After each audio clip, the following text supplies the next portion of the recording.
Ngayon, mas malaki pa ang for the boys kaysa dun sa cost ng actual project.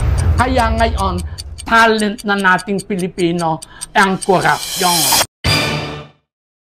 Ito po ang inyong balingkod, Congressman Manik Manaog from the Lakas Tama Party at your self-service. Mga kabayan, may nagtanong sa akin, habi na daw ba ng Pilipino itong korupsyon? Aba, ay mula daw sa barangay, hanggang kung saan sa mga departamento, hanggang kongreso, ay may korupsyon. Aba, sabi naman ng aking kaibigan din sa Lakas Tama Party, hindi natin habi yon, talent. Bakit?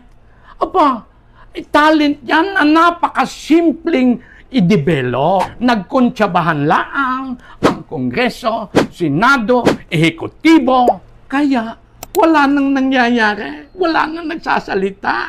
Sindikato na lang nila yan. Ngayon, mas malaki pa ang for the boys kaysa dun sa cost ng actual project. Kaya ngayon, talent na nating Pilipino ang korupsyon.